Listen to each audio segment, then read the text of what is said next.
اس کی کئی وجوہات ہیں۔ ایک سب سے بڑی وجہ یہ ہے کہ مسلمانوں کے پاس ان کی ایک سیاسی آزاد قیادت نہیں ہے،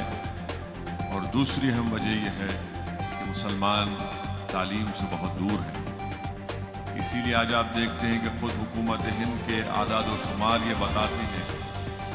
کہ اگر الٹریسی اگر وطن عزیز میں سب سے زیادہ کسی میں ہے تو مسلمانوں میں ہے۔ قریب 42.87% مسلمان وطن عزیز میں لٹریٹ ہیں، اور اگر خواتین میں اگر آپ دیکھیں گے تمام ہمارے ہندو بھائیوں میں، جین بھائیوں میں، عیسائی ہیں، سکھ ہیں، ان میں خواتین میں بھی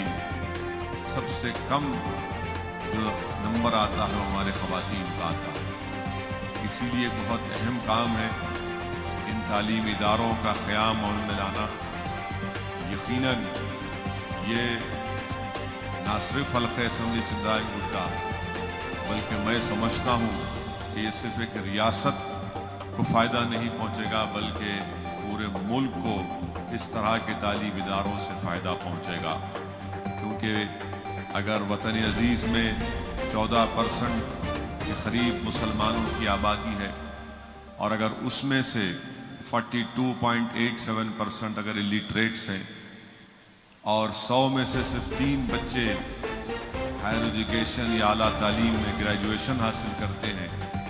تو آپ خود اندازہ لگائیے کہ ہم کس طرح سے فرقہ پرستی کا مقابلہ کر سکیں گے، کس طرح سے ہم ہندوستان کے آئین کو بچا سکیں گے۔ اس لیے بہت ضروری ہے کہ ان تعلیمی اداروں کو مضبوط کیا جائے، اور اکبر الدین اویسی نے جو ایک مثال قائم کی ہے، میں نہیں سمجھتا کہ وطن عزیز میں پورے ملک میں ایسا کوئی MLA ہوگا جس نے اپنی ذاتی صرفے سے اس طرح کے تعلیمی ادارے قائم کیے ہیں۔ اس لیے کہ آپ جانتے ہیں حقیقت یہ ہے کہ ہمارے ملک کی جمہوریت جب الیکشن میں انتخابات میں حصہ لینے کا موقع آتا ہے، میں تعجب کرتا ہوں خاص طور سے ہمارے حیدرآباد میں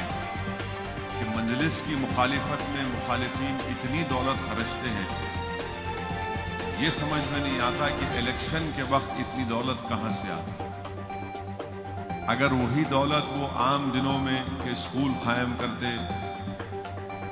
اسکول کے ادارے قائم کرتے، اسکول کو چلاتے،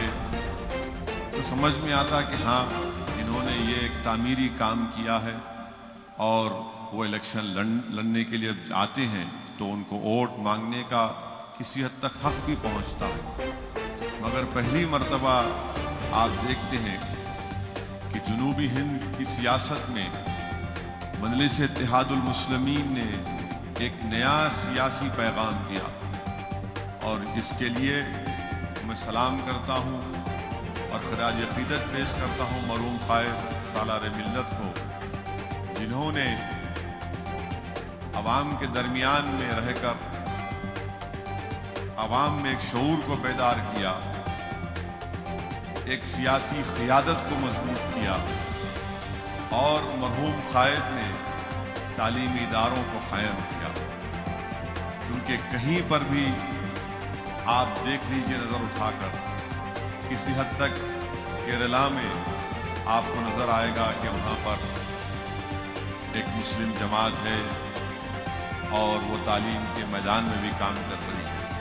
مگر ایک سیاسی جماعت سے وابستگی کی بنیاد پر میں یہ کہہ رہا ہوں کہ مرحوم قائد نے جو کام کیا اس کی مثال کوئی نہیں دے سکتا۔ اور آج آپ دیکھتے ہیں کہ مجلس کی مخالفت میں اگر کوئی انگلی اٹھاتا بھی ہے تو وہ اپنی زبان سے یہ نہیں کہہ سکتا کہ تعلیم کے میدان میں مجلس اتحاد المسلمین اور مجلس اتحاد المسلمین کے رکن اسمبلی اکبر الدین اویسی نے کام نہیں کیا۔ ان کی مخالفت اس بنیاد پر ہوتی ہے، کس بنیاد پر ہوتی ہے کہ جذباتی تحریر کرتے ہیں، اور اس بنیاد پر مخالفت کرتے ہیں کہ فلاں جگہ پر کچرا نہیں اٹھا، وہاں پر آج بھی پانی بہہ رہا ہے۔ یقیناً یہ مسائل ہیں